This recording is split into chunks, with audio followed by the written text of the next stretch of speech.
అందరికీ నమస్కారం అండి.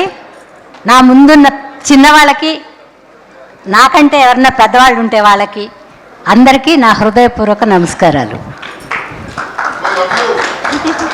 వచ్చే సంవత్సరం చాలా బాగుంది. ఎందుకు బాగుందంటే ఈ హిట్తో అందరూ ఆనందంలో ఉన్నాం. ఆర్టిస్టులుగా ఇందులో చేయకపోయిన వాళ్ళు కూడా ఆనందంగా ఉన్నారు. ఎందుకంటే ఇవాళ సినిమా బాగుంది అని వినడమే వజ్రం దొరికినట్టు అనిపిస్తుంది. అంత కష్టంలో ఈ సినిమా హిట్ అయిందంటే చాలా సంతోషం.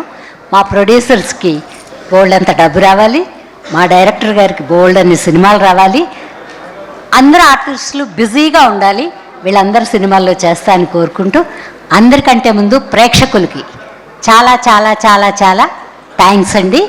నూతన సంవత్సర శుభాకాంక్షలు. ఎందుకంటే నూతన సంవత్సరంలో అక్కడికి రాలేం కాబట్టి ఇక్కడే చెప్తున్నాను. పత్రికల వారికి, టీవీ ఛానల్ వాళ్ళకి కొంచెం మంచిగా వేయండిరా, మా సినిమా ఇంకా ఇంకా బాగుందని వేయండి. వాళ్ళు ప్రేక్షకులు ఒప్పుకున్న మీరు ఒప్పుకోరు, అదే వచ్చింది తిప్పలు మాకు. బాగుందని వేయండి. అందరూ క్షమించాలి, ఇందులో చేసిన వాళ్ళందరూ చాలా బాగా చేశారు. నా వేషం మాత్రం డైరెక్టర్ గారు సూపర్గా తీశారు.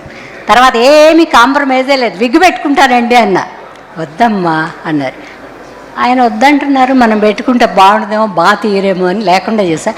అయినా అందంగా ఉన్నాయి. చాలా సంవత్సరాల ముందు కృష్ణవంశీ గారు వాళ్ళు వీళ్ళు విగ్గు అది ఏమో వద్దమ్మా అలా వచ్చాయన్నారు. అప్పుడు కొంచెం బొద్దుగా ఉండేదని బాగున్నాను అనుకున్నా. ఈయన సినిమాల్లో కూడా అందంగానే ఉన్నాను. ఇంకా పైన ఏమన్నా సినిమాలు వస్తే ఇలా న్యాచురల్గానే చేద్దామని నేను డిసైడ్ అయిపోయాను. థ్యాంక్ యూ వెరీ మచ్ అండి డైరెక్టర్ గారు. అందరికీ ఒక విషయం చెప్పాలండి. అన్నపూర్ణమ్మ గారు లైక్ సో మచ్ సీనియర్. మేము షూట్ చేసేటప్పుడు ఇదే డిసెంబర్ లాస్ట్ ఇయర్ షూట్ చేస్తున్నామండి. నైట్ 6 to మార్నింగ్ 6 షూట్ చేసేది అనమాట. మోసం చేశారండి, అది మాత్రం మోసం చేశారు. సో అంత చలి అంత ఉండేది. కొన్నిసార్లు వెయిటింగ్, ఆ జూనియర్స్ వాళ్ళ వల్ల వెయిటింగ్ అన్నీ జరిగేది అనమాట. సో నేను అనుపూర్ణమ్మ గారిని రామరాజు గారు మేడం ఇద్దరిని మీరు క్యారవాన్లో వెళ్ళి కూర్చోండి, లేదు సార్ ఇక్కడే ఉంటాం, మీరు అక్కడ వెళ్ళి కూర్చోండి మేడం మళ్ళీ ఎందుకు అంటే లేదు ఇక్కడే ఉంటారు. Thank you so much for your అంటే I saw that discipline madam. నాకు ఏమర్థమైందంటే ఒక ఇంత సీనియర్స్ ఇంత అయ్యి కూడా ఇంత డిసిప్లైన్ గా ఉన్నారు అంటే మీరందరూ కష్టపడుతున్నారు కదా. కష్టపడినా మేడం, ఇట్స్ లైక్ అయినా కూడా లేదు madam. Thank you so much madam. I learn so much from you. నీకు ఇక్కడ నుంచి తిరిగి ఉండదని నేను భగవంతుడిని కోరుకుంటున్నాను. అది ఎందుకంటే ఎప్పటి నుంచో ఎదురు చూస్తున్నాను, మన పిల్లలకి ఒక సక్సెస్ రావాలి, బాగుండాలి అని కోరుకుంటున్నాను. నువ్వు నెంబర్ 1గా వస్తావని కోరుకుంటూ సెలవు తీసుకున్నాను. అప్పుడే చెప్దాను మర్చిపోయాను మేడం. చెప్పండి ఆది గారి గురించి.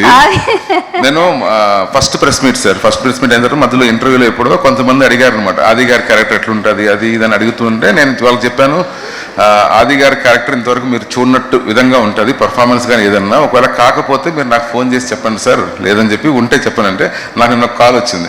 పేరు చెప్పకూడదు తెలియదు కాబట్టి చెప్పట్లేదు సార్. చేసి మీరు చెప్పింది నిజమే sir, I have never seen Aadi like this before, he did a tremendous job అని చెప్పారు. నేను మర్చిపోతానేమో నేను చెప్పేసి. Thank you sir.